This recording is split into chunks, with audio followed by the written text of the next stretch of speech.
Like I always tell you, you could have went anywhere. But the fact of the matter that you came here to chill with me, I appreciate you. But y'all going over to the website, get y'all one of these big drip puff print hoodies. How y'all doing today?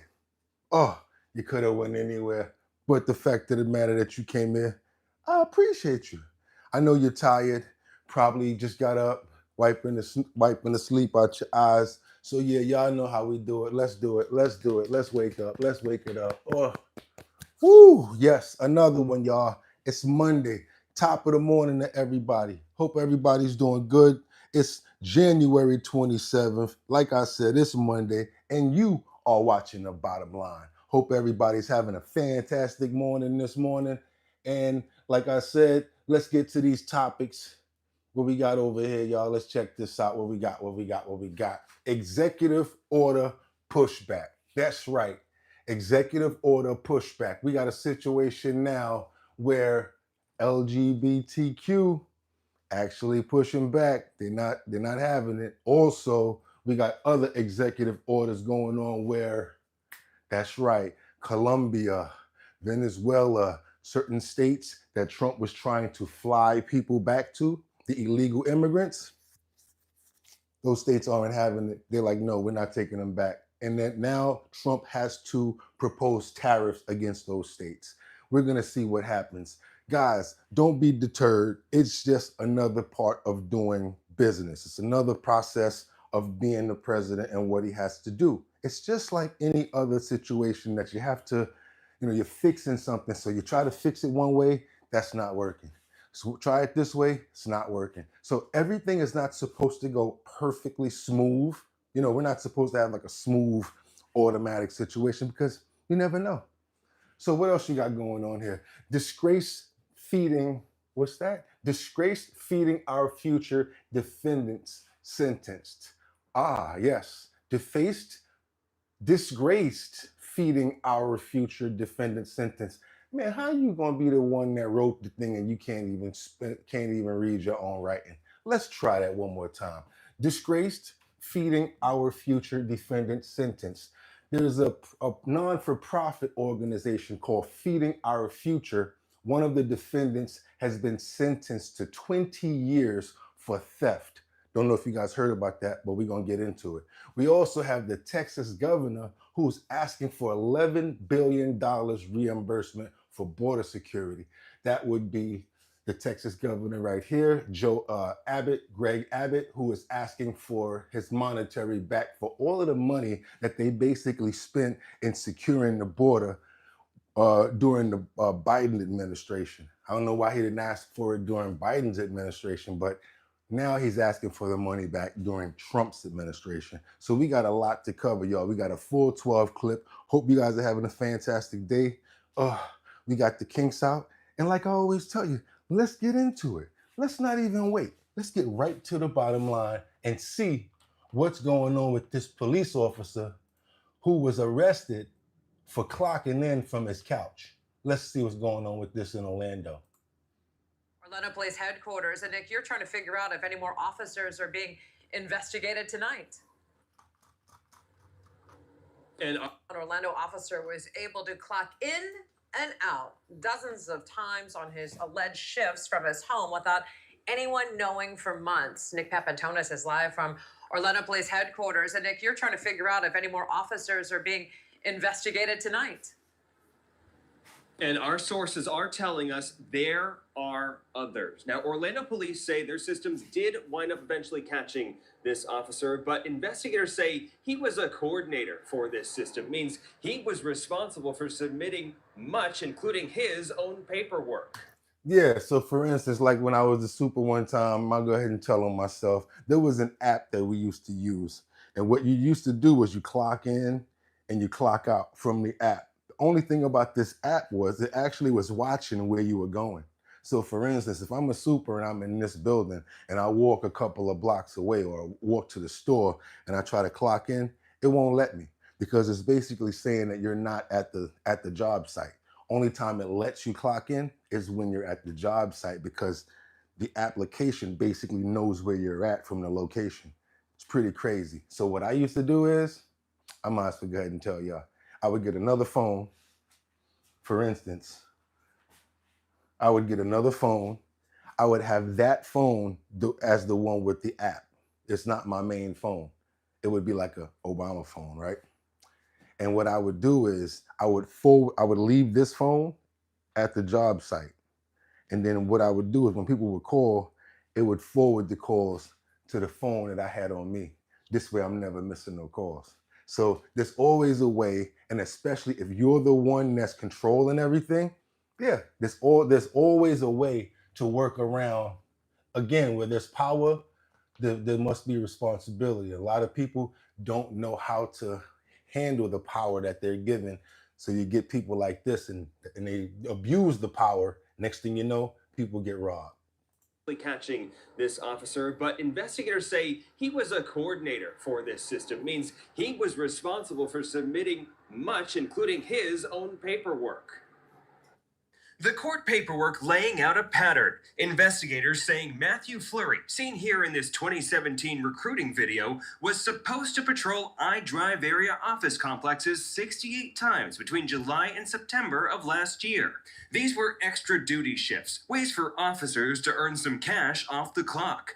They say in many of those 68 shifts, Fleury never left his house in Claremont, racking up more than $12,000 in the process. And in 2 cases, he was working his normal shifts, double dipping.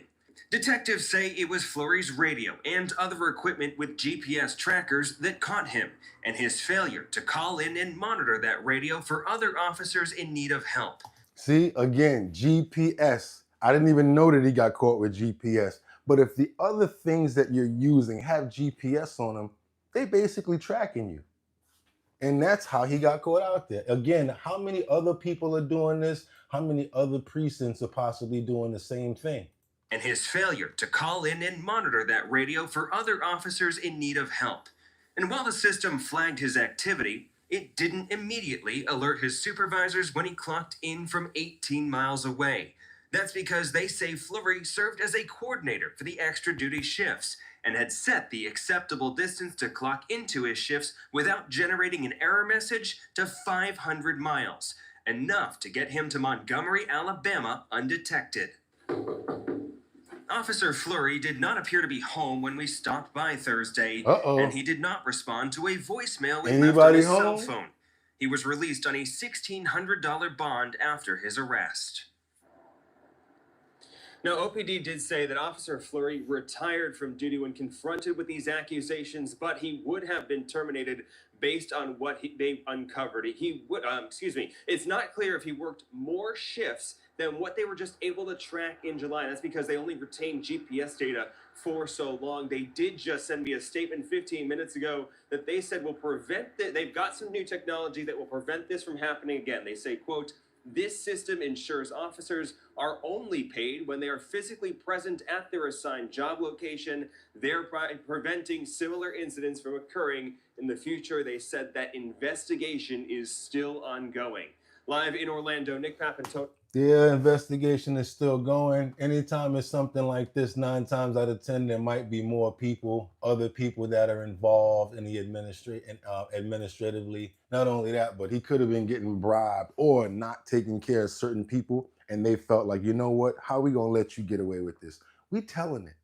Got another situation here, y'all, where the USPS employees go incognito to show piles of packaging that have not been left inside of a Louisville facility.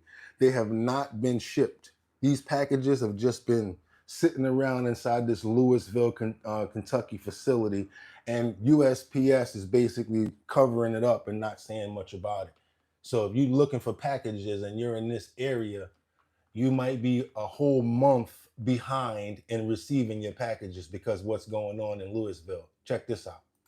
Matthew, semis full of mail and packages are sitting at the main post office that have not been sorted. That's what employees are telling WDRB. WDRB Investigates reporter Valerie Chin has been digging into the delays and takes us inside the post office in a story you'll only see here. You can see packages and mail everywhere, containers full. USPS employees saying they want the... So they have a USPS employee that basically is a whistleblower, and they're basically telling what's going on at 1420 Gardner Lane at the United States Postal Service sorting facility. There's tons of packages that are just sitting around. They don't know where they're supposed to go. At this point, they're just throwing them around, throwing them to the side. This is the reason why the U.S. postal system is doing so bad, and it has been doing bad since Trump's last term. Be honest with you, the person that he put in there was pretty terrible too. Didn't know what he was doing. He didn't know his ass from his elbow, and that's the reason what started the snowball effect of all of this stuff going on in the first place. I'm being honest about that because I remember that myself because I was angry about the person that he put in play 8 years ago. Public to know the truth and shared videos inside the Gardner Lane USPS regional facility from Tuesday and Wednesday. Employees have contacted WDRB Investigates and were concealing their identity. And the U.S. Postal Service just says it's a weather delay. That's what's causing the issue. No, it's deeper. It was like this before the weather even passed. It's going to be a long while. This post office is packed full of mail. It is ridiculous. So as you can hear, this person is covering their voice. They don't want to be heard because, of course, they work there. And if their voice is figured out, they're going to get fired. This is what whistleblowers do. And again, like, why wouldn't you want to tell on something like this? Because look how bad it is. I mean, it's like tons and tons of packages out there just sitting there and ain't going nowhere. Just sitting there. What's up, everybody? How y'all doing? Hope you appreciate the video, what we got going on right now, 6 o'clock in the morning. You guys want to see the rest of this video? Let's just double tap the screen to get those likes up so everybody know that we're working. Let's go.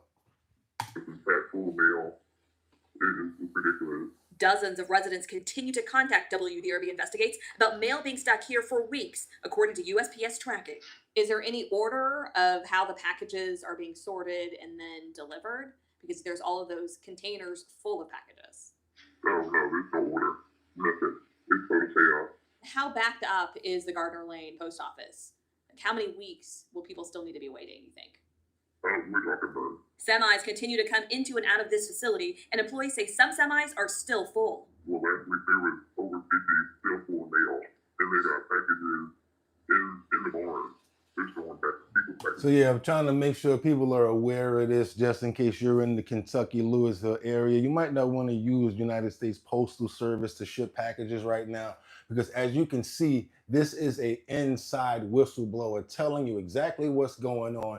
And if you're experiencing delays, if you've sent the package and you don't know what's going on with it, this could be the issue of what's going on because sometimes there's like different, what do they call them? Like different hubs. So the packages or mail might go to one place and go to another in order to coordinate to get everything to go where it needs to be. But if it's sitting in the warehouse and then they're lying, talking about, oh, you know, we got it taken care of or we're working on it. There's no answer there. It's just a lot of BS. So this person is basically telling what's going on. Employees say the barn is an extra storage area. WDRB Investigates asked to talk to the Louisville postmaster about the issues causing the delays. A spokeswoman said, "I decline your interview request. Please let your viewers know we apologize for any inconvenience they may be experiencing."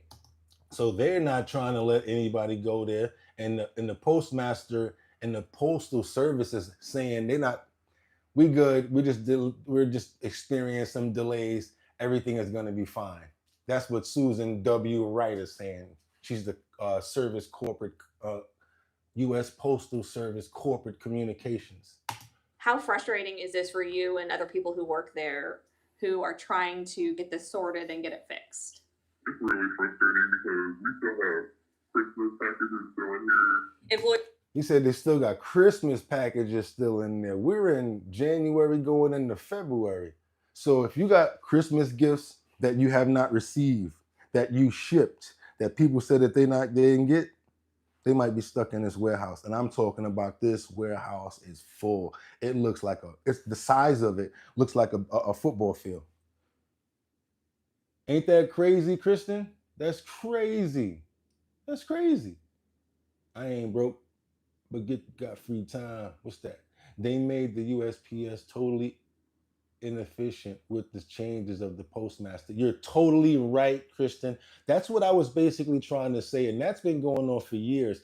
They've changed the postmaster 2 times, And for some reason, they keep on putting somebody in there that doesn't know anything about logistics and how to ship. Bill Hicks, don't do racist DEI crap, but actually let anyone work and it would be solved.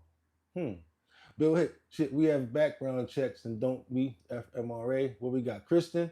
Oh, the mail will be gone completely at some point. Yes, I think so too. The mail, the way at the current status, of what's going on with mail, I see UPS, FedEx, and all of those guys basically, becoming like leaders in logistics. The fact of the matter that mail is convenient, it's supposed to be a little cheaper. It's not anymore, and it's slower. And not only that, they don't even care when your packages get jammed up. All they're gonna do is lie to you. Employees shared pictures of broken equipment with signs showing they can't be used, forklifts that don't work, and they may be experiencing. How frustrating is this for you and other people who work there who are trying to get this sorted and get it fixed? It's really frustrating because we still have Christmas packages still in here. Employees shared pictures of broken equipment with signs showing they can't be used, forklifts that don't work.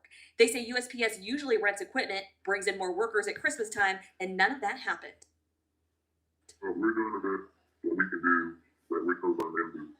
That's all we can do. USPS is only telling people with questions about their mail to contact them via email, X, or Facebook. With photojournalists Mason Mills and Brian Manuel, Valerie Chen, WDRB News. Yeah, so there's basically nothing that you can do. And when you have situations like that where somebody's supposed to provide a service for you and they're saying that there's nothing that they can do, you know what you can do? Stop spending your money with them. Once they start feeling it in the pockets, they'll change. And that's with any business. Once they start feeling it in the money, in the profits, they're going to change. Trust me. It's a sad state of affairs, Kristen said. It definitely is. But they don't care. We only care about it. We only care about it because we're the people that they have to service. We have to pay for all of this stuff too. Check this out. We got another situation where we got multiple companies, they're closing their plants in the middle of Tennessee. This here has to do with Purdue Chicken. This here goes to all of my carnivores, everybody that eats meat, everybody that's basically, has grown up eating chicken. For some reason, Purdue, remember Purdue, the guy with the big nose used to come out and do the commercial and everything like that? And they took a lot of pride in the chicken and everything. I'm thinking that we need to stop eating Purdue now. We should not wait because there's multiple companies that's closing in Tennessee. Again, Tennessee, I'm talking about thousands of people are losing their jobs because Purdue Chicken, might as well say that they're going out of business. Some situations is going on in Tennessee right now, guys, that we need to really pay attention to because this is two major issues. First, we have USPS, Postal Service, delaying and bad service. Now we have a situation where multiple companies are closing their plants in Tennessee, had to get rid of a lot of ducks because they were infected. Check this out. If you're a meat eater, something you might want to pay attention to. Check it out. These have been blindsided by corporations shutting down plants and distribution centers. In all, more than 1,000 Tennesseans are losing their jobs in Antioch, Laverne, and Putnam County. News 2's Mike Owen spoke with one of those workers tonight who says he's losing more than just a job. They're removing machines and they're not putting new ones in place, so that's kind of like a red flag. There's department consolidation type of stuff going on. So everybody was getting kind of nervous about it, but it was still sooner than I think a lot of us expected. For decades, the tires at the Bridgestone Laverne plant have been spinning. Many employees going the distance with their career. Time invested in the plant, it's all these people that we've worked with for years. A lot of people have been there for 30 years, longer than I've been alive. Which is why the community of Laverne was taken aback when the company announced its doors would be closing. Billy Kingsley has been at the plant for 8 years, remembering when he started in the relationships and life he's built around the plant. The commute for me is decent, and the pay is good. So starting out with a pay cut somewhere else would be painful. Driving further to another Bridgestone plant would be inconvenient. So it's a lot of unknowns right now. 3 distribution centers have announced closures recently. Along with the Bridgestone plant, Bargain Hunt Distribution Center is shutting down, impacting 300 workers. And last week, the Purdue plant in Putnam County said production would cease in March. It had been decreasing in its number of employees over the last several years with new technology and so forth. But what does new technology got to do with firing people that clean and ship chicken? Technology can't tell you if chicken is fresh or, you need human beings to look at the chicken and look at the food and what's going on here. So you got Bridgestone in Tennessee going out of business. Then you got the Purdue plant going out of business in Tennessee. And this affects major other issues and other situations because those tires get shipped certain other states. The chicken, we use it. Of course, people eat chicken. So there's major situations going on right here that I think we need to really pay attention to. And you might want to second guess eating Purdue chicken because overall that could be the issue. When you get companies like this going out of business, it sends up a red flag to me and make me stop wanting to deal with them altogether. That's why I'm vegan. I don't got to worry about stuff like this. Yes, I miss chicken, but I don't miss issues and stuff like this where people can possibly be passing bad food and now they just instead of telling the truth, they want to shut the plant down. What's the real reason why y'all shutting this plant down and all of these plants? The Bridgestone thing, possibly because tires business is not going that good or whatever, but chicken, Purdue, Sam Purdue would not be happy right now. That's the originator, the Purdue chicken man. If anybody remembers Sam Purdue with the big nose, he kind of looked like Ed Koch. Yeah, I've been around for a while.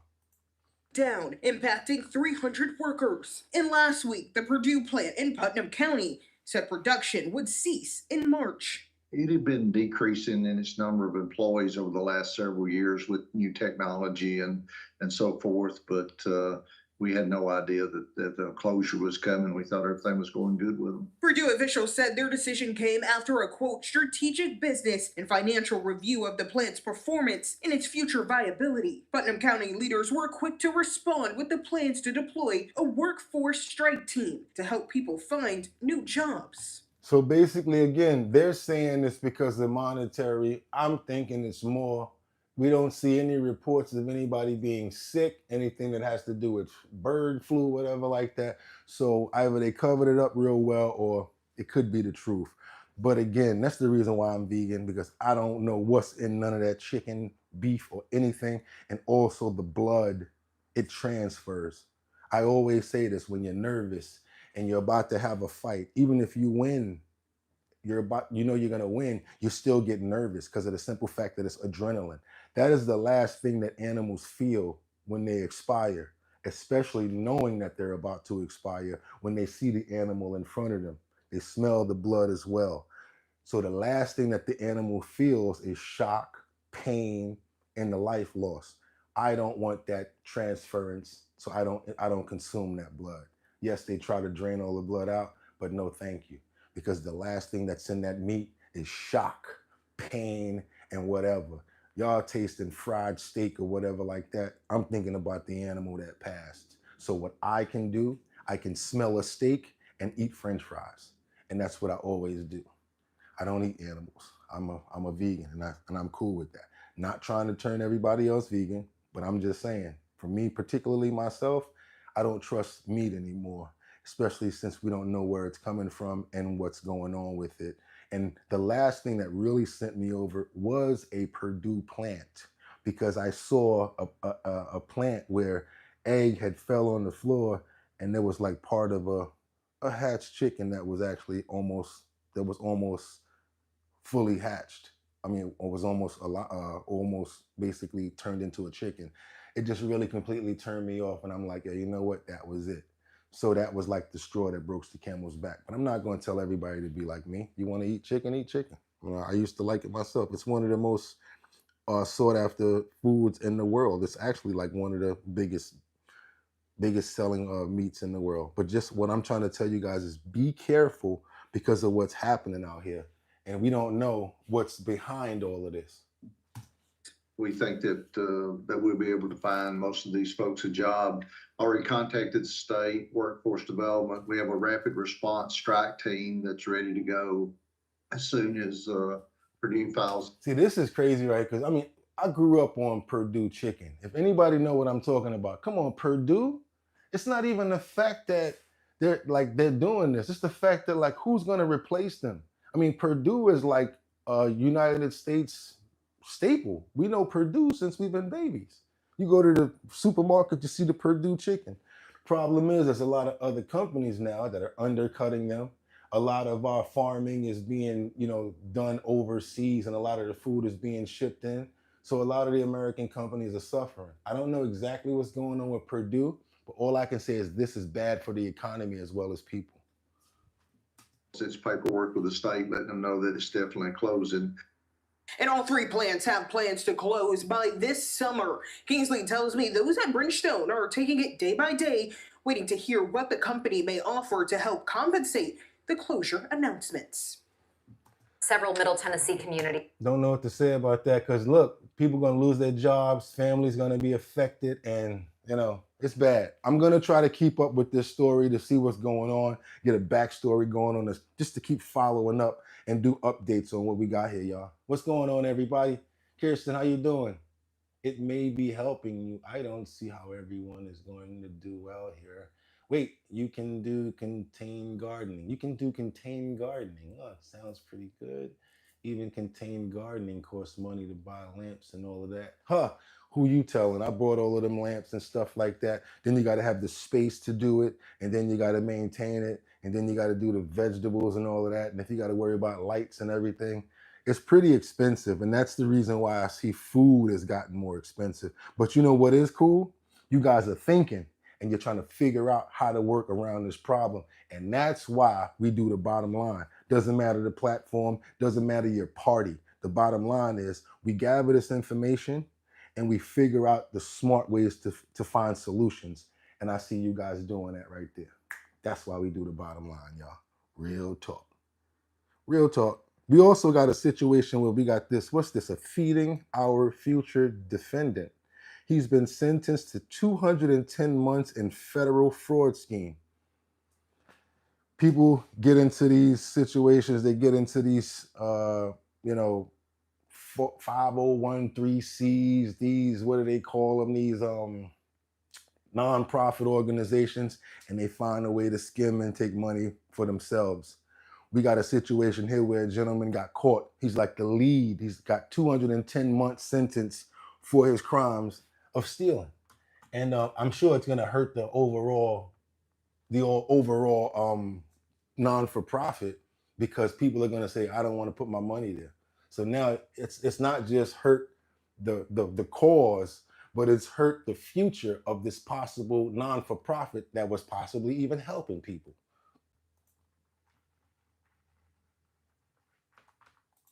Courtroom this morning, a judge handed down the harshest sentence yet in the massive Feeding Our Future fraud case. Lou Raguse was in the room as Mukhtar Sharif learned his fate. He joins us now with that story. Lou.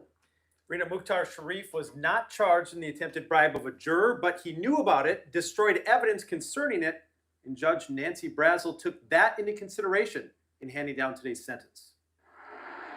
During the 6-week trial for 7 people charged with stealing $47 million in the Feeding Our Future meal fraud 47. case, Mukhtar Sharif was the only defendant. 1 minute, you guys, do me a favor. Let me check these likes over here. We have 247 people in the building. We got 21 likes.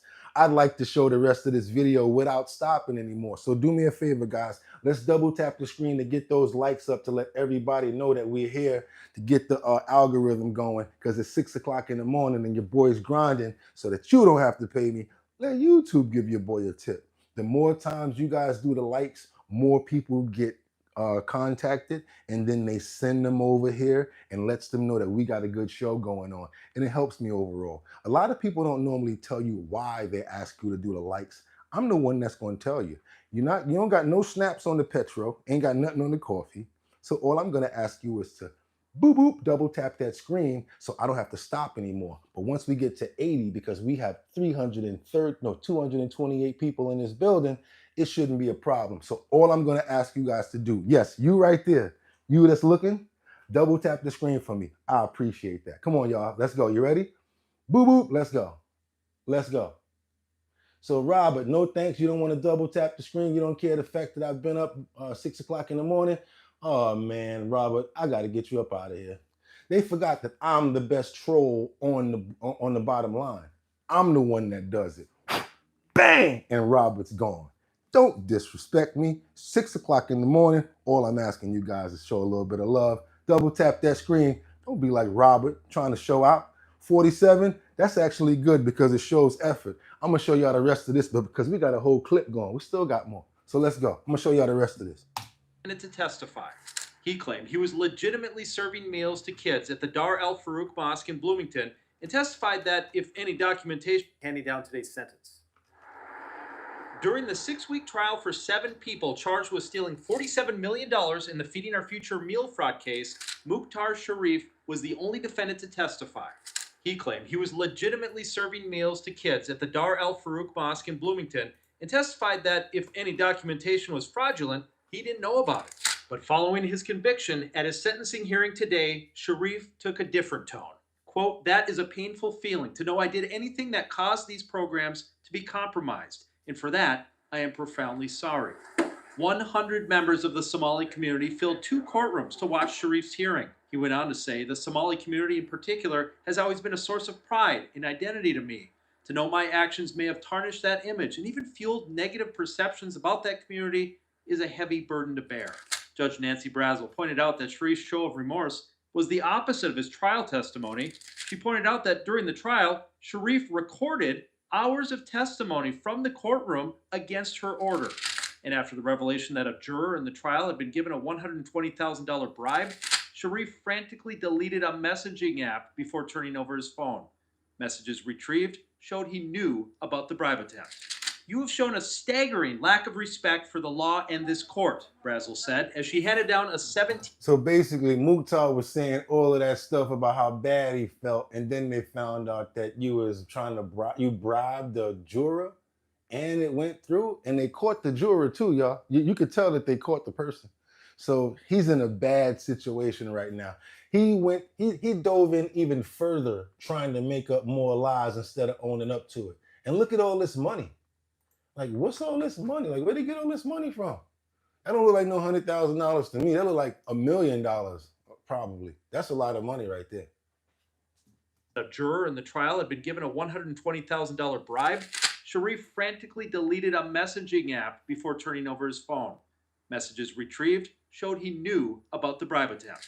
"You have shown a staggering lack of respect for the law and this court," Brazel said, as she handed down a 17-year prison sentence, the longest in the Feeding Our Future case so far.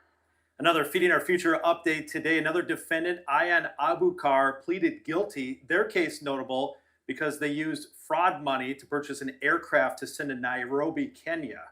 The big trial for the alleged mastermind of the case, Amy Bach, and her co-defendants is set to start February 3rd. Rena? Federal courtroom this morning, man. a judge. It's going down, y'all. So feeding our future defendant, it's going down. They were stealing a lot of money. And that's why you have to really be careful who you donate your money to. Because people out here nowadays, they scammers. A lot of this stuff be scams. Let me see what we got over here. What's going on in the comments? What's going on in the comments? Ha. Barbara Brown, Great Rising.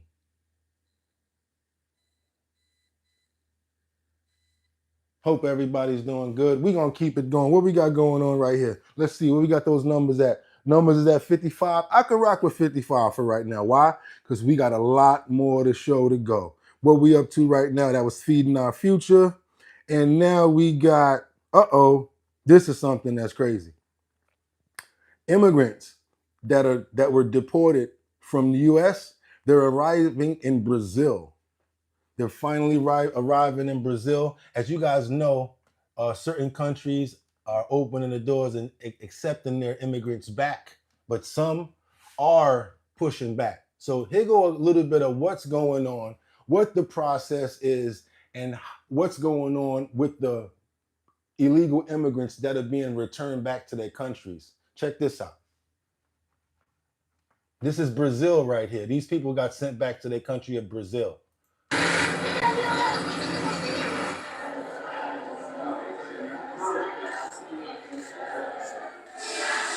With their plane journeys being spent in handcuffs. Brazil government calls it a flagrant disregard. Deport these rights.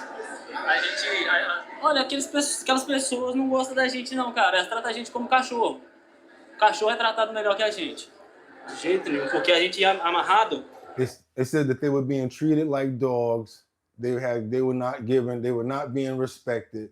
They're saying that the border patrol they were tied up with handcuffs on our wrists, waist, and our legs. As algemas no pulso, na cintura e na perna. Pra gente ir ao banheiro, a gente ia They couldn't assim. go to the bathroom until they had to walk like that because they had chains around their waist. So they basically had them with chains around their waist and they couldn't even go to the bathroom. That's what he's trying to say. Na cintura e na perna. Pra gente ir ao banheiro, a gente ia assim no banheiro. A gente não tinha água dentro There was no water on the plane. do avião. Eles custavam dar água pra gente de They had trouble giving us water, mineral water, and food. mineral, custava dar comida. E muito quente, muito quente. It was very hot, and there were children on the plane. Criança dentro da aeronave. A gente pedia para ir ao banheiro. We asked to go to the bathroom, and they wouldn't let us. Eles não deixavam. The spat comes as Latin America grapples with the return of U.S. President Donald Trump. I have a few things to say about that. Water. Come on now. You can at least give these guys some water. Number two, how can you complain about how you're getting sent back when you walked here? Anybody agree with me on that? How can you complain about how you're being sent back when you walked here? You didn't take no plane. You literally walked. Yeah, them caravans, and we see all them people doing this all of a sudden, and they got the kids on their back. They got one kid in the front. They got two more walking, and then they sleeping all on cardboard and stuff like that. How can you argue about getting sent back when you walked somewhere? The audacity of people. Oh, they didn't give us water. That's one thing I can't say that they're wrong about, because humans, at least give these people some water, some fruit, something like that.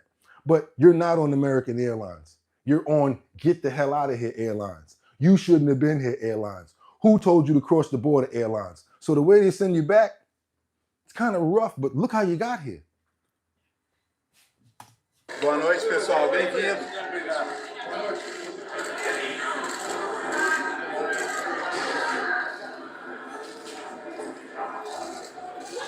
So now look, these are the photos of people being sent back. And these are the images and the videos that we as people, we need to share more of these videos. We need to get the message out so that they say, you know what? I don't even want to go to the United States to be dealing with all that. You mean to tell me they send us back on a plane like that? They don't give us nothing. We gotta, yeah. That needs to be the sentiment. Because the other way is, hey, all you got to do is get to the United States. They give you money, they give you food, they take care of your kids. You can even go there pregnant. Because once you cross the border, now your kid is a, birthright citizen. And now he can bring all these other people over. So y'all got to be on point, see what's going on out here. So what this lady says, the complaints from the first people who arrived were very serious of violation. But again, what are you doing in the country if you're not supposed to be there? Number one. Number two, what they gonna do in another country when they try to put you out? You might not even make it to the airplane. As denúncias das pessoas que chegaram, elas são muito graves de violação. A gente tinha numa mesma aeronave famílias, crianças com autismo, com algum tipo de deficiência, que passaram por situações muito graves.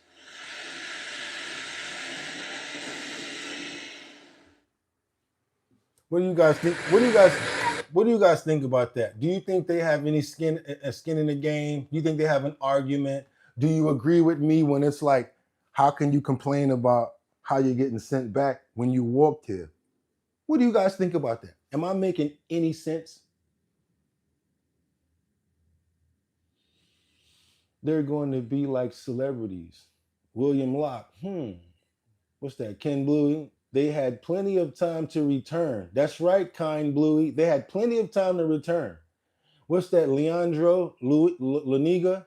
They walked through the Darien Forest, a very dangerous place to cross in Panama. Right. So if they can walk through there, how are you talking about we don't want to go back this way? I got these scratches on my arm. Scratches? And wait a minute, you got scratches on your arm, but Leandro just said they walked through the Darien Forest, a very dangerous place to cross in Panama. So you got the nerve to be talking about some scratches on your arms when you crossing through somewhere like that? Yeah, okay. That's what I'm talking about. People, when you guys know, it's really hard for them to make up stories. Let me read some more of your comments. What else we got here? Well said, Money Bags. William Locke. ICE going into schools now. They're going into schools, they're going into churches, and they're going into, what was the other one? Any federal buildings. And another thing that they're doing, they're waiting for you to go pick your kids up from school. If you illegal, out of here. Taking you straight up and down. Graham said that's what people wanted. So whatever, that's what everyone voted for. Elijah said oil up. I don't know what you're talking about with that one. Kind of suspect. Kind Bluey, is Mexico that bad where millions are fleeing? Is Mexico that bad where millions are fleeing? No, it's not Mexico. Let me tell you what they're doing. They're going through other places and getting to Mexico, and then they're coming across the Mexican border in order to get into the country. They're not all Mexicans. There's some Africans that came through Mexico. It's just who and how you plan to get through, whether it's the southern border or whether it's up by the northern area by Canada. That's why they're being so strict on the other borders as well, where they weren't being like that before. What Blink said, I agree with you. Thanks, Blink. Gwendolyn, hell no, they need to go. Hell no, they need to go. Hell no, they need to go. Gwendolyn made a song about it. Engineer MC, yes. C. Knowles, always. Common sense. They had so many years to get papers, and they went, wait a minute, T-Man went in. T-Man 619. They had so many years to get papers. All they wanted was cars, American money, and jobs. But Trump ended that. That timeline already, time to change. You're making all the sense. Thank you, Paul. Appreciate that, brother. And if you guys like the content, do me a favor. Let's get the algorithm up. Let's let everybody know that we all up and we working and we're watching the show. Double tap the screen. Once we get to 80, I'm going to leave you guys alone. I promise I will. Because 80 is when it's like, okay, we see him working. Thanks for the love over there, too. Love to see you guys interact. And all I'm going to ask you to do is, Bottom Line is a place that we come to gather information. We don't beat each other up too much in the comments. I noticed for the last couple of days, y'all ain't been playing with each other. Somebody say something crazy in the comments, y'all don't play. That's why I like you, because you don't just take anything that you hear at face value. We all kind of the same. We investigate, we figure out what's going on, then we make a smart assessment of what we're going to do. And that's how you do the right thing in life. Just like Goya Cares, the company that's helping locate trafficked migrant children. This is phenomenal. Goya Cares. Let's do something for Goya Cares. Let's show some love for Goya, because they're not just selling you beans, they're using that bean money and trying to help get the kids back. So let's show some love to Goya Cares. Teaming up with border czar Tom Homan and investigative reporter Sarah Carter to launch an initiative aimed at locating over 325,000 missing illegal migrant children for Human Trafficking Awareness Month. Here to discuss is Goya CEO Bob Unanue and Fox News contributor Sarah Carter. So back in the summer, myself and Will and Pete interviewed Donald Trump. I asked him directly, will you find these children who are missing? And he said, yes, of course. And I was so heartened to learn that he was already starting on this right away. As soon as he won, he got Tom Homan on it. So Bob, I'll start with you. What is Goya doing to help Tom? So just in case you guys don't understand, there's over 500,000 missing illegal migrant children. And there was literally, like I was telling you, children walking alone in those caravans. Little children. So yes, we need to really find those children and find out what's going on with them. And so Goya is actually putting up money, putting up resources to help. Phenomenal. Homan in the search for these children, which is so tragic. Well, what a difference an election makes, right? And people who care about, this past administration has been active in bringing in people, not just for the northern southern border, but a parole system where we're flying people in from Nicaragua, Haiti, Venezuela, and Cuba. But we were involved in the movie Sound of Freedom, where we became aware of this tremendous evil of trafficking. And so with that awareness, we formed a coalition of different people, organizations to raise awareness. We're going into schools with people like Monique Bear, Crime Stoppers, different groups to bring awareness to this problem. Because before that, we weren't aware that this last administration was actively bringing this in. We've gone from 85,000 children missing to 340,000, but they're not missing. They've been sold. They're purchased basically and then handed off to sponsors. 40 children at one address, that's not a home, it's a business. You're absolutely right. And I love that you're going into the schools, Bob, because so many of these kids are ending up in the school system. And you're able to give the signs and let them know that there's help for. There's no paperwork to vet a lot of the children. There's no birth certificates. There's no information to say who their parents are. So there's situations where bad people, you heard what he's saying, they're selling them. And we have no idea. Think about it. If you're gonna buy what you buying that for? When you buy something, you use it for something. What are you buying a chamaquito for? Very serious. Can't just worry about the adults that's crossing the border. We have to find those children. Do you guys agree with me? Or do you just want to, just want to troll? If you agree with me, put a thumbs up that all of these children need to be found. Hopefully, we will get the numbers down and we can find out where they are. Because like they just said, sometimes 40 children per address. What is 40 children going to one address for? And where are they now? For them and resources should that happen. But obviously this is going to take law enforcement, right, Sarah? Oh, it's going to take a huge cooperation with federal, local, state, law enforcement officials, as well as I think our partners in the Western Hemisphere. There's no. You know what I'm thinking now? If you're in New York City, you probably seen this before. How many times have you seen ladies with babies on the train and they got the little candy thing and a kid is walking with them? We don't even know if that's that lady's child.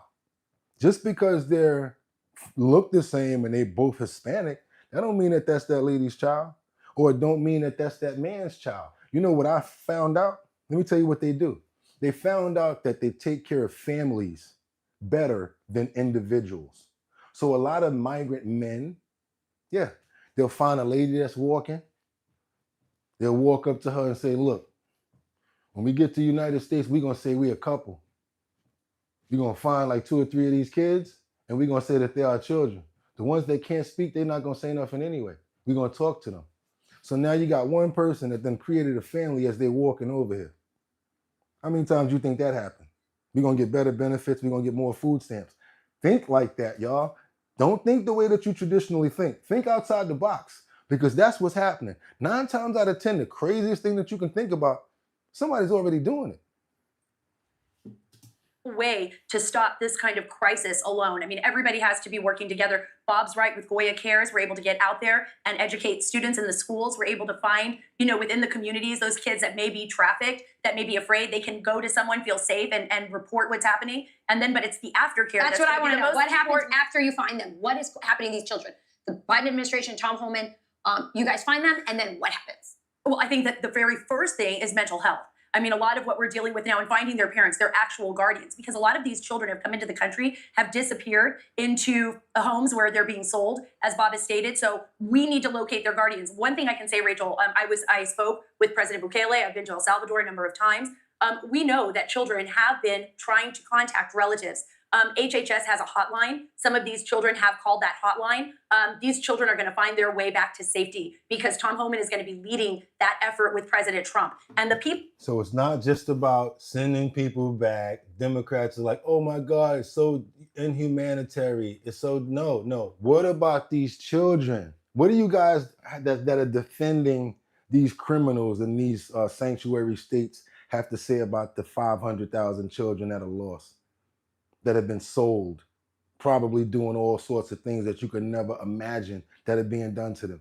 That's why I do this. I put the castor oil in your mouth so you could taste it because it's nasty. But when you get it, you realize, you know what? We need to know this. We need to know this information and what's going on. Real talk. Dennis, Schofield, deport all of them, kids or not. Whitney Myers, makes perfect sense. Thank you, Whitney. Kim Bluey, they can bottle the river water. Oh, I hear what you're saying. You're like, yo, whatever, give them river water. Blink, no, their countries are not that bad. Many of them came here to make money and build homes to go back to in their country. And that makes sense because the majority of immigrants that come here, they do the same thing. And I'm going to acknowledge you that because you're right. But we ain't got it. You understand what I'm telling you when I say we ain't got it? We can't take care of ourselves. We worried about somebody else that's coming from another country. We giving Ukraine billions of dollars. Again, I'm going to make my point. And if anybody agrees with me, please, thumbs up. With all of the monetary that's been spent on illegal immigrants, $14,000 on their food stamp cards. I said it, yes. $14,000 on the food stamp card. You get more money when you have more children. So the same way that man was walking like this and made that family as he was walking, he grabbed some more kids because they got even more money, because the more children you have, the more money you get. Y'all ain't know about this? So again, that's why I do this, because it got to make sense. And somebody at the end of the day is benefiting from it. And that's what's happening right here. That's exactly what's going on. Try to read some more of you guys' comments. I like to communicate back and forth with you guys. Do you really think he has $14,000 in his food stamp card? I'm glad somebody said that. Who was this right here? S. Moore. Do you really think he had $14,000 in his food stamp card? S. Moore, where you from? You don't know about the sanctuary cities and you don't know about New York, do you? Do me a favor. Google it. Check me. Check into what I'm saying. Be like, yo, Boogot, that's why we do this. Just because of that question right there. $14,000 on EBT food stamp cards. Press return and see how many people are complaining. See how many women in Chicago. See how many people that worked at the supermarket that are doing the checkout. When the lady was like, you want your receipt? And she said no. And the lady looked at the receipt and said it was $13,000 left on there. I don't got to make up stories, man. I don't have to. You know why you said that? Because you can't believe it. In the beginning, I couldn't believe it either. What do you need with $14,000 in food stamps on your food stamp card? I'm going to say it. That's what I've been saying for months, but it's true. Think I'm lying? Think I'm lying? And I know people that are citizens that lost their job that can't get food stamps. And when they do get food stamps, it's like $198 or the minimum. They smacked us in the face. They put those people in front of us. They took the resources and gave it to them. And when you got situations with a lot of controversy going on, it's the perfect way for government officials to hide money and take their money off the top. Yeah, we gave them $40,000. Let me keep that 5.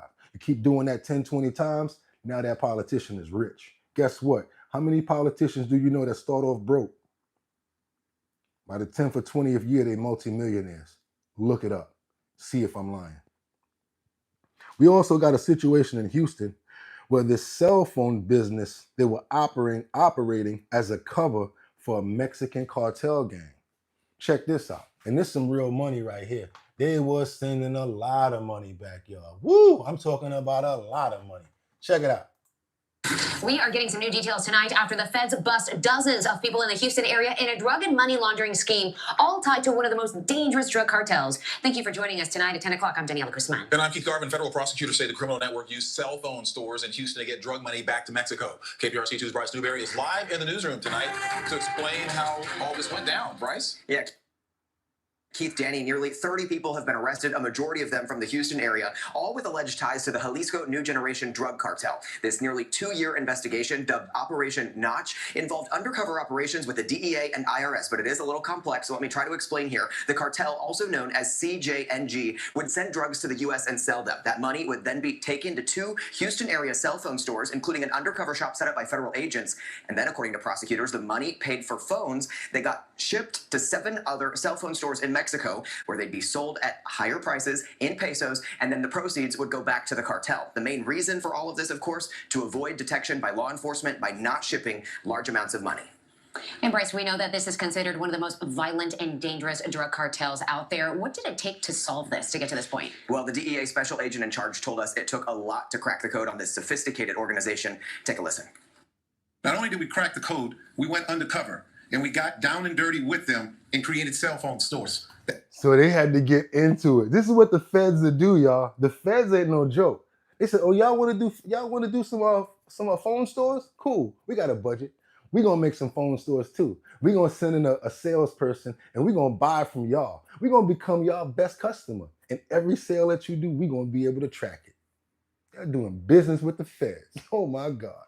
That's what I'm talking about. That's what I'm talking about. Hope you guys like the content. Do me a favor because we're going to play the rest of this. Double tap that screen. Let your boy know that we got the love that we need to let everybody know what we're doing. We at 89. Appreciate you guys. Let's keep on going. I love the fact that what they did with this. He's even smiling. You see his face? He's like, yo, we're going to play the game with y'all. I like it. I like the way they did that. And they got all the money too. They got all that bread. Not only did we crack the code, we went undercover and we got down and dirty with them and created cell phone stores that they did not know it was us, law enforcement. We took their money, we helped them, and now they're going to jail and they will pay for it. Some of those arrested include legitimate business owners here in the Houston area. I want to show you some video from earlier tonight when we tracked down one of the businesses. This is one of the cell phone stores connected to what prosecutors call an international criminal operation right here in Southwest Houston. You can see we're in a strip center, and outside of this business, there's a security gate that appears to block the main entrance. There's also a lot of security cameras outside, and then inside, it appears to be dark with just a few flashing, colorful lights. Now, state business records connect this place to defendant Nabil Iqbal. He is listed as the owner and now faces up to 20 years in prison on these money laundering charges. As federal agents made arrests across the Houston area yesterday, neighbors here tell me police descended on the business. As far as we know that they are doing the cell phone stores, accessories, iPads, there might be approximately 8 to 10 police officers. I came here to get the charger, and that's it. He said, though, you cannot go right now. There's some, investigation going on. I saw they took 2 boxes, in the dolly yesterday. Yeah. Like cardboard boxes? Yes, the cartons. That neighbor there didn't know about the owner's arrest until I told him. He definitely seemed... Yeah, so who y'all gonna pay the rent to? The owner got locked up. Yeah, they cracked down. I like the way they did that. They got real in depth. So y'all gotta know. Sometimes it don't pay to do crime because they'll get downright dirty with you. Just like that other thing that they did where they sent out all of these winning tickets to all of these people that actually owed child support. They walked in the door thinking that, hey, I'm about to win this ticket to go to this game. Next thing you know, they're like, excuse me, come on over here. Put these bracelets on. You're under arrest for child support. Then like this. That smile went from a smile to a frown. So they smart, y'all. Be careful, y'all. Be careful. Don't do no crime. It's not even worth it. It's not even worth it. There's too much other opportunities out here. You can make money online, especially if you want to make money with me. Every time I make a video, go check out the surveys that's in the description. I like to make a lot of money, so I always make sure the surveys is over like $175 to $200. So check out the surveys in the description. Let me know if you guys make some money off of the surveys, and they're all legit. I vetted them, and I know that they're good. I like to make money, and I like to help people make money. So check that survey. You might be able to make $275 today. Look in the description. It's not just about me. So I ask you guys for likes, but I give you surveys, but you can make a lot of money, and I give you good information. Hope you appreciate it. But you know who doesn't appreciate something? The LGBTQ community, who's reacting to Trump's executive orders. What do you guys think about Trump's executive orders and the LGBTQ? They're fighting back now. Let's see what they got to say. Let's see what the LGBTQ has to say about the new policies, because we've been hearing a lot about, getting rid of DEI inclusion. We've been talking a lot about, gay in the military that's being, kicked out. We've been talking about, if Kamala Harris would have been coming to president, how weak our country would have been. We haven't heard directly back from the community. I think it's only right that we hear what they have to say. Let's give them a moment, you guys. Let's go. Since taking office on Monday, President Trump has issued a slew of executive orders. That's right. Some of them have raised major concerns in the LGBTQ community. 10 on your side's Chris Horn spoke with a leader of Norfolk's LGBT Life Center about this. That's right, Regina. From military service to passports to job applications, LGBTQ folks say the executive orders President Trump signed this week will have a chilling effect on their lives. And you guys can beat me up about this, but I'm going to say it myself. I do 400 push-ups a day. My body is nice and the way that I want it. I love to have a lot of energy to be able to defend myself. I like to feel a certain way. I feel strength in the way a person looks, and if they carry themselves correctly and healthy, I think that's a good look for the American people. Do you think that it's okay to have LGBTQ? I'm asking you guys, do you think it's okay to have LGBTQ in the military? That's my question. The reason I'm asking you this question is because I think ahead. What is Afghanistan thinking when they see this person in our army? What is Russia saying when they see this person representing us? When these people take these photos and it goes up on social networks that these allies and enemies can see, what does it make our defense look like? Do we want to worry about DEI inclusion, or do we want to really be safe? Would you rather have a lady come up a fire at a ladder to come save you, or would you rather have a man do that? Do you think that this should be going on? I know I asked you guys too many questions, but I'm gonna just keep it at one. Do you feel that there should be in the military? Do you think that this should be in the military? And do we look strong having a soldier like this? I'm gonna come over there and blow you up. I had to do it because I want y'all to see what I'm talking about. You got somebody like this with a uniform on. You think Vladimir Putin and all of our people in China is gonna be scared of that person? You think so? You got this person coming up a ladder talking about, oh girl, it's fire in here. Come on, let me get you. Let me get you out of here. I'm gonna punch that person in the face, kick them, and get out of there myself. So let's be real about it. And all of you guys that's in the comments, I got family members that come from that era too. But do you want these people coming to help you? Do you think that that's a good look for the country? Think about it from their perspective, not yours. We look soft. We look ussy. Got these people in these positions, man. You're being told that you're not real. Julie Snell at the LGBT Life Center in Norfolk says she and her community are bracing for the worst. In a series of executive orders this week, President Trump called programs that promote diversity, equity, and inclusion radical and wasteful. That means people who identify as transgender can no longer serve in the military. I have so many friends who are of this community that are in the military, who have sacrificed relationships, who have done everything needed for their country because they feel so passionately about it, that are now being told that their existence doesn't matter and they're not supposed to be here. Another order gets rid of the whole concept of gender identity. In its place, the term sex, with only two choices. They kept doing too much. They kept pushing, kept going. There was no end. There was going to be LGBTQ, A, B, C, D, E, F, G. If we would have kept this crap going, we would have been in a jam. Something is literally, seems like it's mentally wrong with these people. So we can't even take their words sensible. It's like a little kid that don't got it all, but you just got to be like, look here, Tommy, just go sit down, Tommy. Okay, get Tommy some ice cream. Yeah, Tommy, go sit your behind down, Tommy. Because they don't know what they're talking about.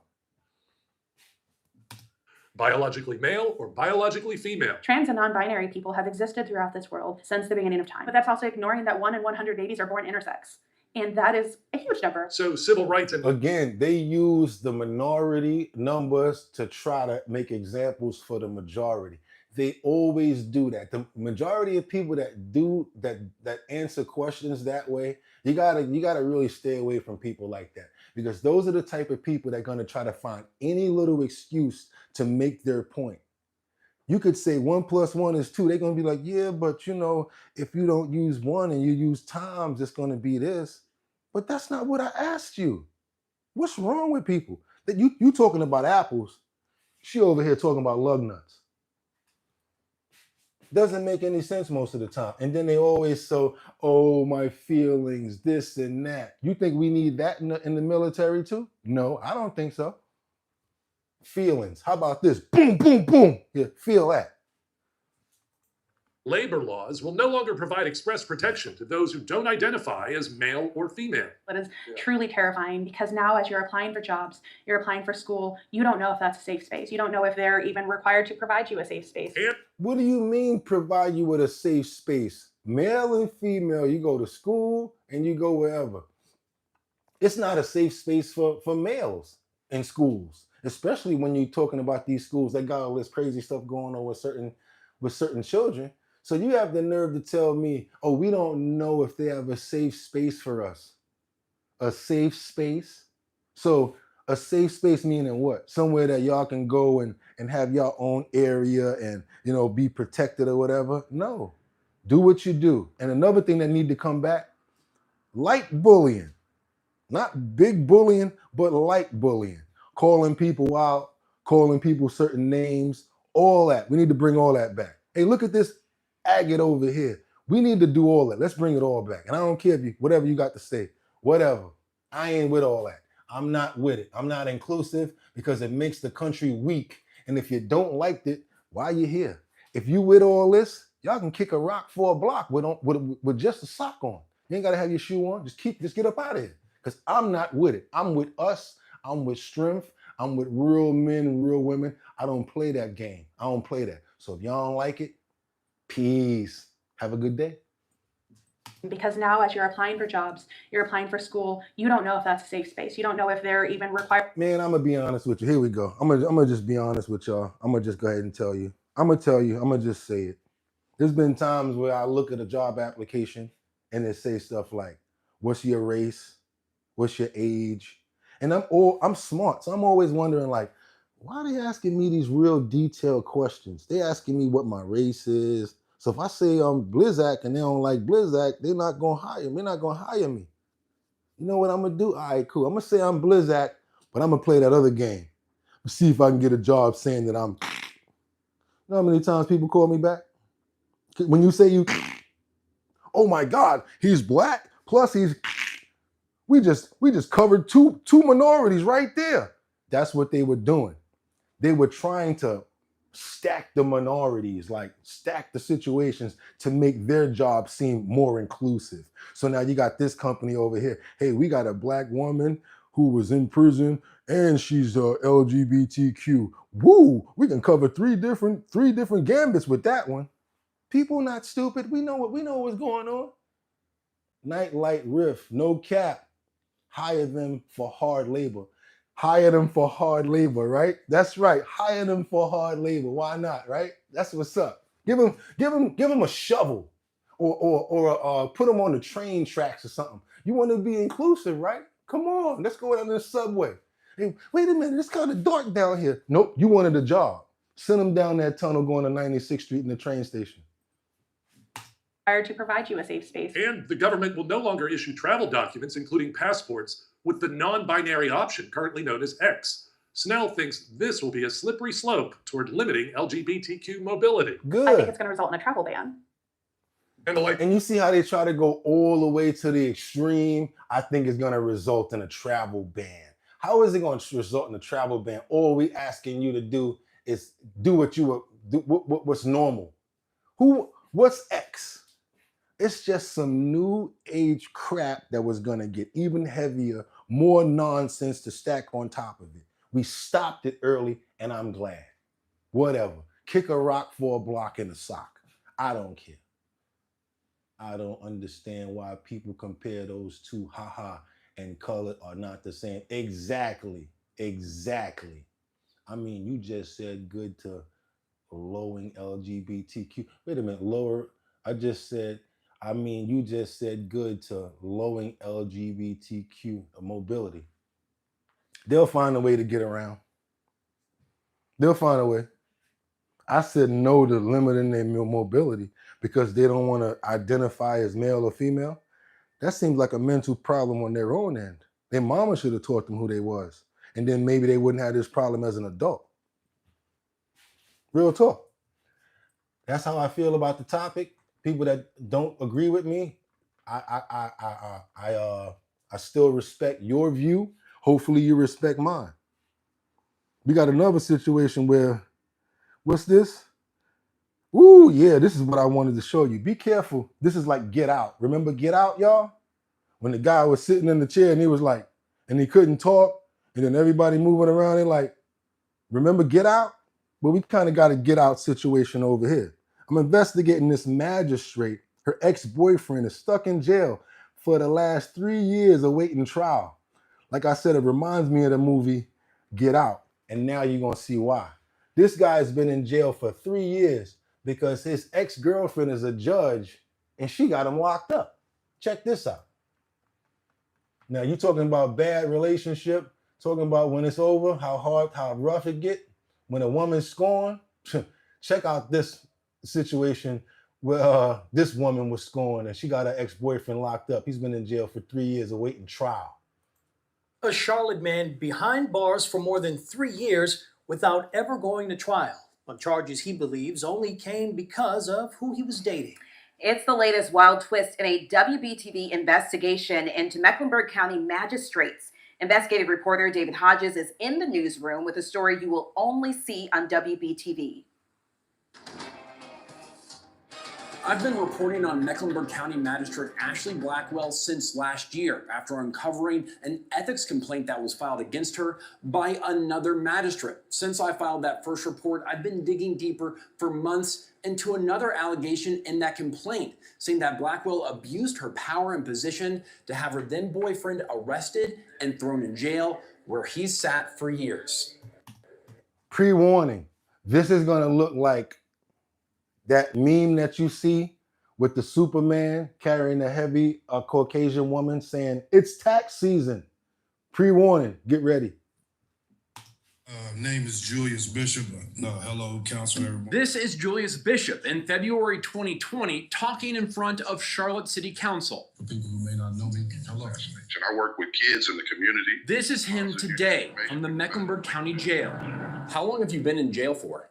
I've been in jail since August 16th, 2021. Bishop is facing more than half a dozen charges for domestic violence filed by his former girlfriend, Ashley Blackwell, a magistrate in Mecklenburg County. The main thing that hurts me the most is I've been here for 3 years and I've lost 8 family members that I should have buried in the ground. Bishop believes the case against... Wait a minute. I got to read this comment right here because it's hilarious. He must have cheated on her or gave her the clap. Yo, Blink, you are crazy. Him is bogus, that the charges are part of a plot to keep him imprisoned, and the assault he's charged with was consensual. I was given consent to do that, and it was an act for our sexual behaviors. I've done it several times in our house. Another magistrate filed a complaint against Blackwell alleging unethical behavior. The magistrate claims Blackwell told her that Bishop had never touched her, but got a domestic violence order against him anyway. Now you see that? This is dead wrong right here. You can just tell, like somebody said, he must have gave her the clap or he must have burnt her. I don't think that's the case. I think he left her and a woman scorned. Woo, how they say it? What's the saying, y'all? Y'all know the saying. Hell have no fury like a woman scorned. That's the saying. Why is he still languishing in the county jail is what we have to ask ourselves. Leandra Garrett met Bishop at a community event before he was arrested. He came and I was able to meet him and have a conversation with him, and we kind of connected right then. Bishop ran a nonprofit called Positive Youth Transformation, mentoring kids in the community. He had a big heart, very articulate, a lot to share. So great guy. Beyond the might have been cheating after all. Somebody said he might have been cheating. She said great guy and all of that, She probably found out about his extracurricular activities and was like, oh yeah? You think you're going to do that to me? Yeah, I got something for you. Threw a whole monkey wrench in his plan. You mean to tell me after all the income tax I let you claim, After all of the cars that I got you, after I helped you build your credit, you gonna go mess with somebody else? I ain't having it.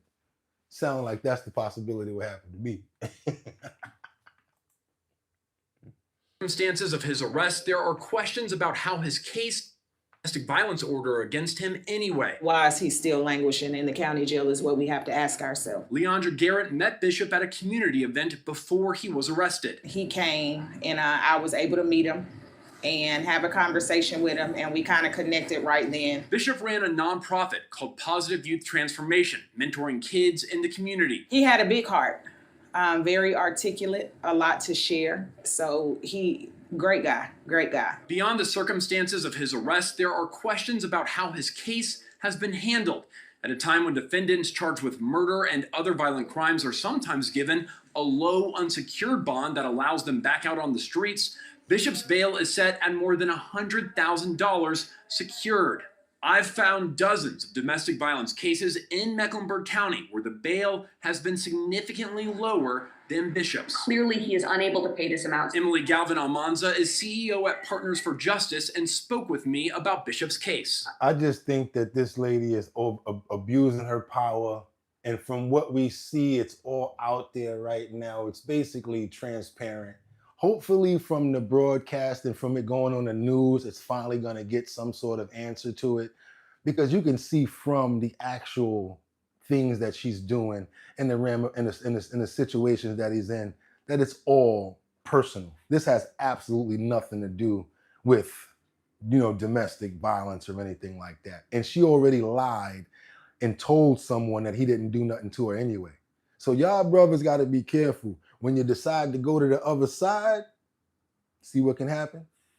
Because now you over there and it looks like, oh my God, I'm a victim. Look what he did to me.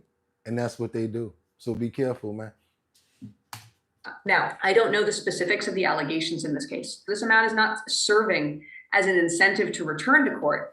It's serving as a price for his liberty, which he cannot pay. Court documents show Bishop's criminal record is virtually spotless, and he says he's rejected any plea deals offered in his case so he can prove his innocence. He basically doesn't want to have anything on his criminal record if he never had anything on his criminal record. It kind of makes sense, y'all. I mean, normally where there's smoke, there's fire. What do you guys think about this? What do you guys think? I think that she's burnt.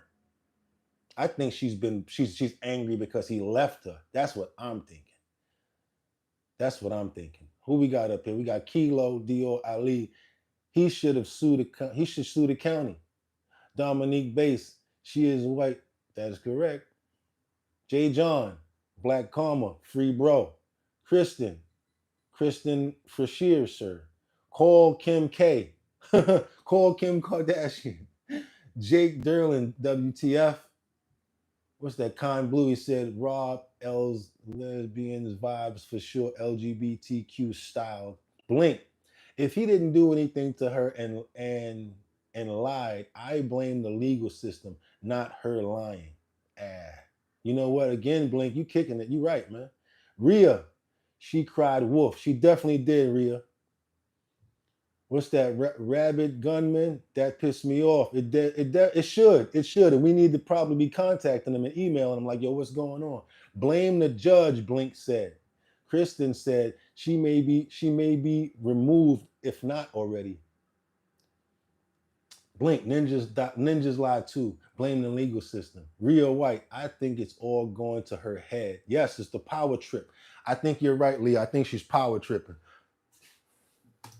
You're talking about a person who's been sitting in jail for so long, his time in custody may have exceeded the time to which he would have been sentenced if convicted. Wow. Do you feel like the only reason you're still in jail is because this involves Ashley Blackwell? Yes, sir. And I've watched over 450 people leave out of this jail since I've been here.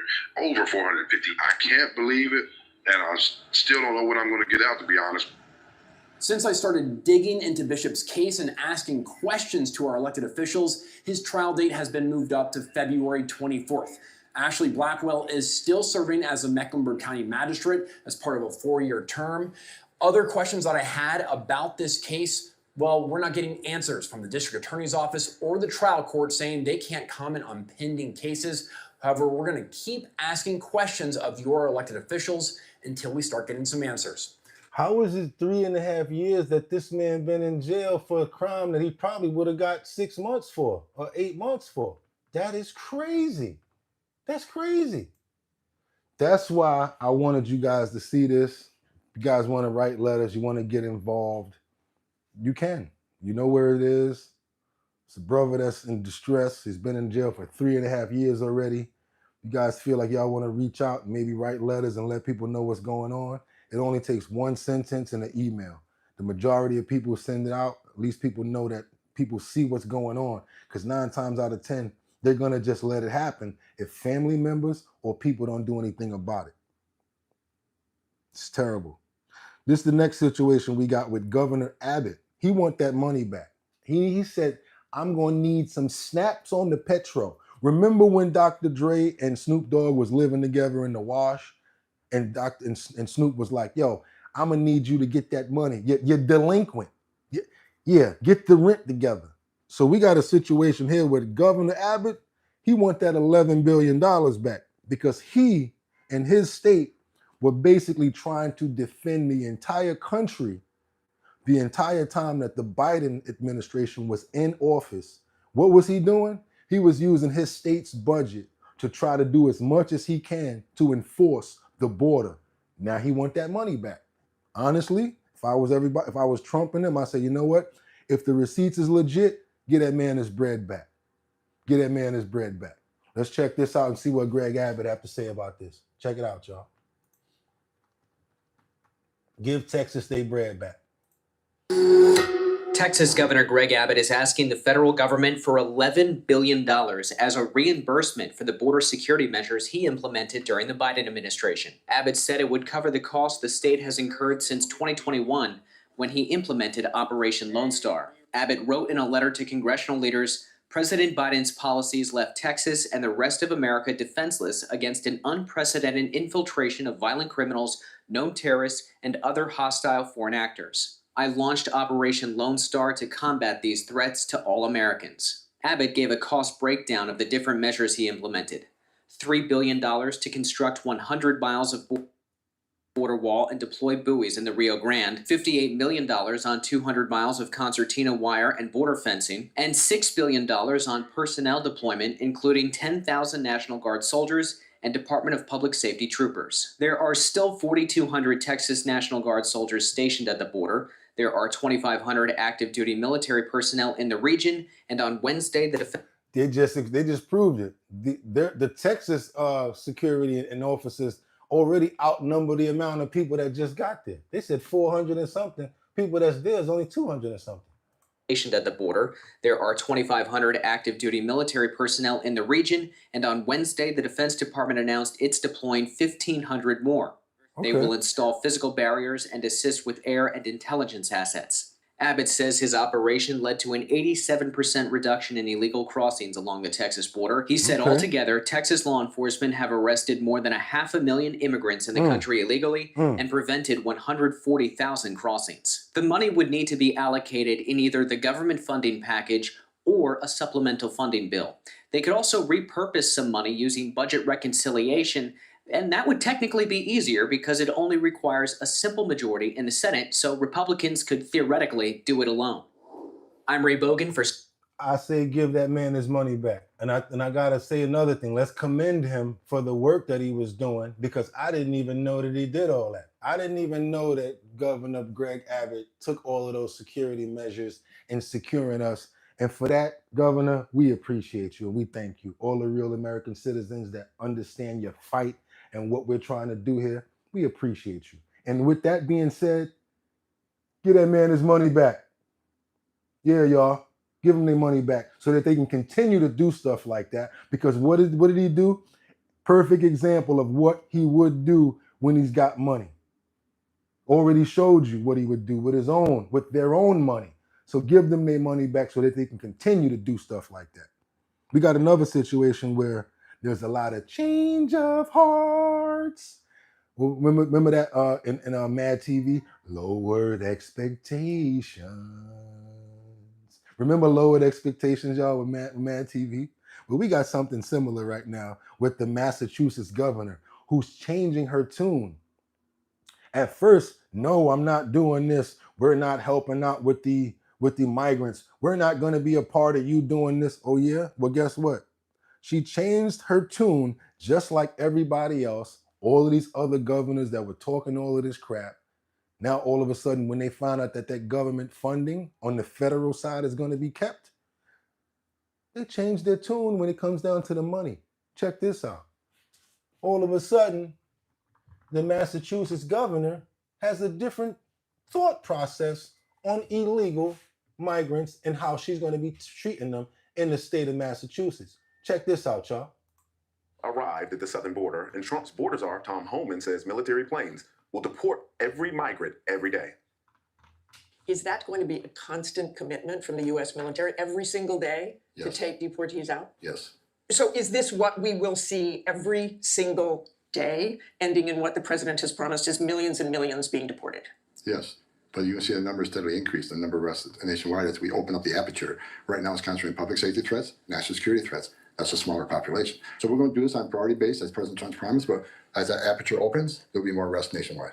So this isn't like the maximum amount of what they're doing. This is the minimal amount. They've only arrested about 2,500. They've been only sending back 2,500.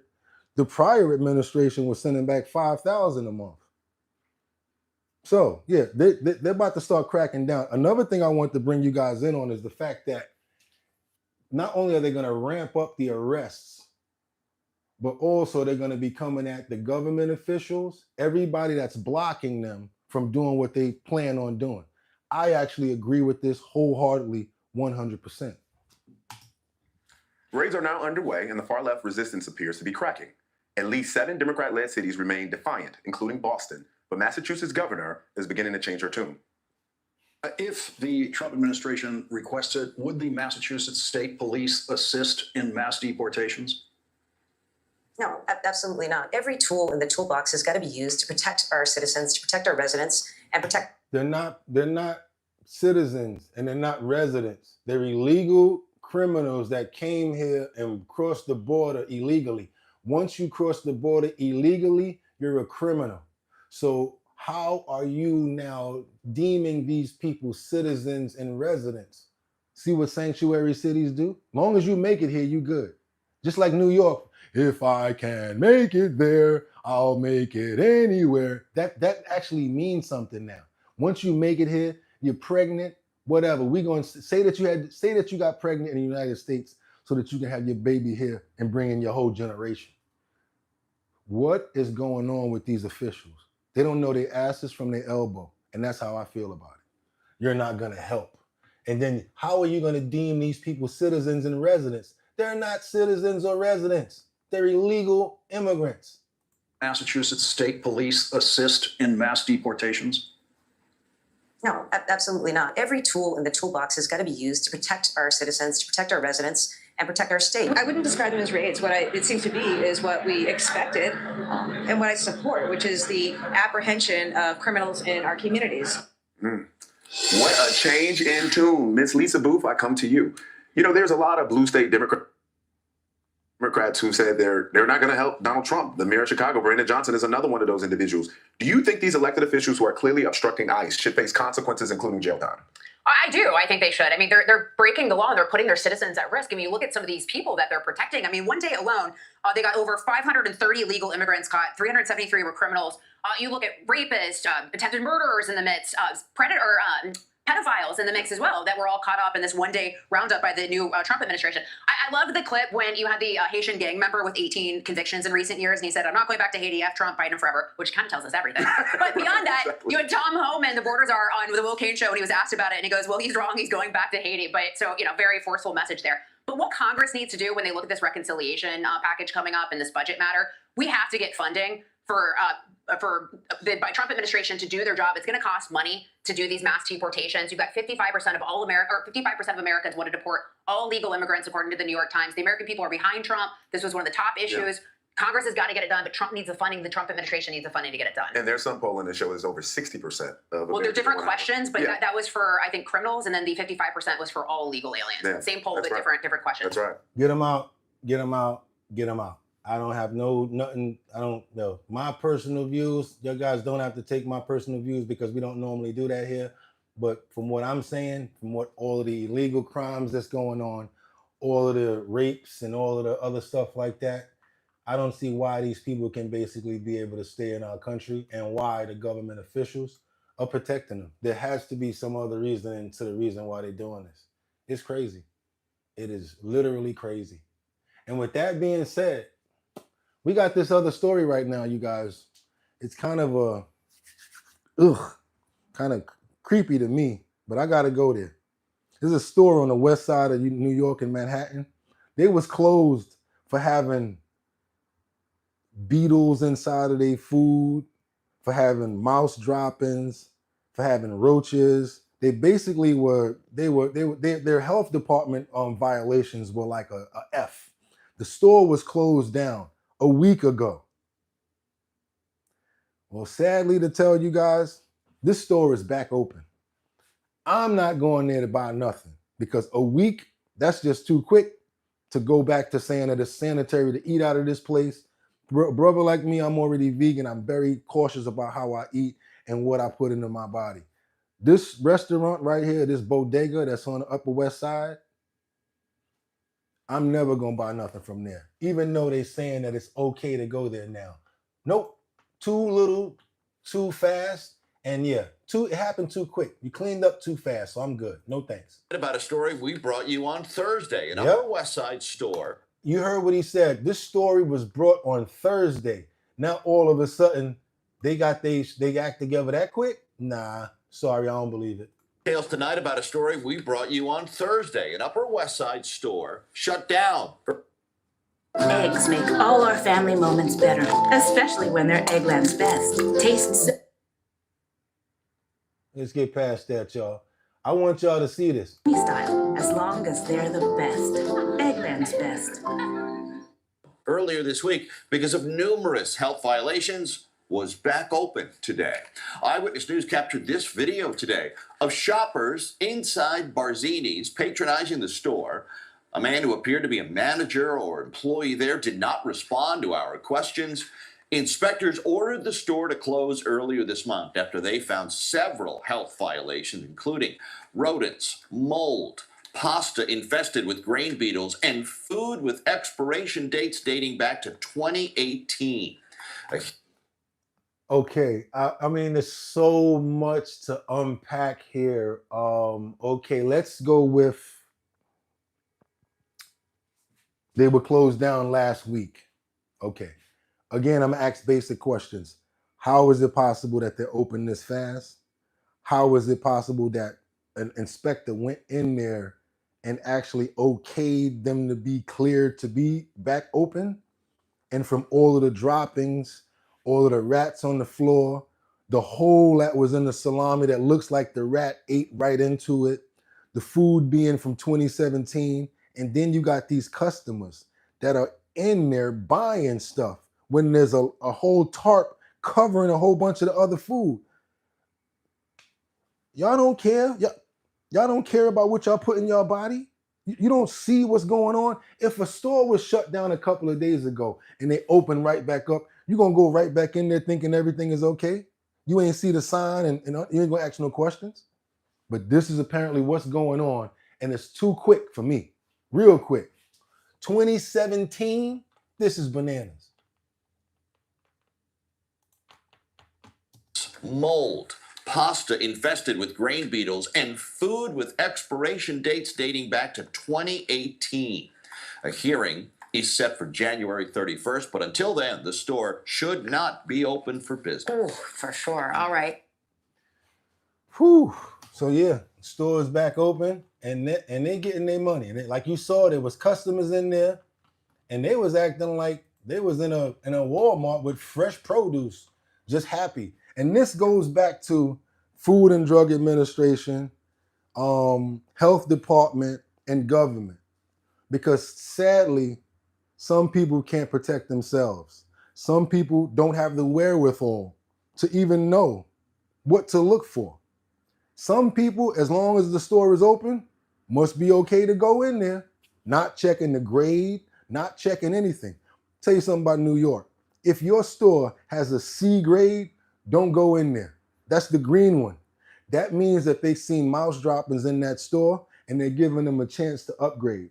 The only stores and restaurants that you guys need to be concentrating on going to is the one with the A. Another thing that you want to look out for halal, because a lot of those guys have to pray over their food and they're very clean.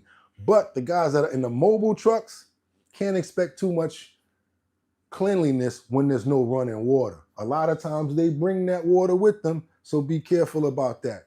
You guys, we human beings, adults, have the wherewithal, smart enough. That's why we come here. These stories will not be advertised so much on other platforms. Why? Because it's not a big deal. It's not going to get major demographics. A lot of people are not going to want to see those stories, Bugatti. But guess what? We put those stories out so people over here, we can be well informed. And like I tell you, don't worry about it being Fox, NBC, WB11. It don't matter, because we come here, we determine if the information is good enough, and we make our constructive and the smart type of decisions of what we're going to do. And with that being the case, you guys, hope you had a good time. I enjoyed myself. Fantastic day. Hope you guys get out there, turn up, have a good day, stay safe, take care of your family. And until tomorrow, y'all know what I'm going to say. You could have went anywhere, but the fact of the matter that you came here to chill with me, I appreciate you. Going over to the website. I keep telling you about these puff prints. This is not a regular hoodie. You see the way that letter's jumping off of there? This is a puff print. Look at that. That's puffing. That's like 1/4 inch popping off of this. This ain't no regular cheap shirt. This is get that thick hoodie, y'all. Going over to the website, www.drinkbigdrip.com. 2 G's, 2 P's. Get yourself some merch. Let me know you was there. Go ahead and comment, because I read them all and I respond to them later. Subscribe to the channel. Check out another video. Like I always tell you, could have went anywhere. But the fact of the matter that you came here to chill with me, I appreciate you. So I'll see you guys tomorrow. Y'all ready? Get 'em! 1.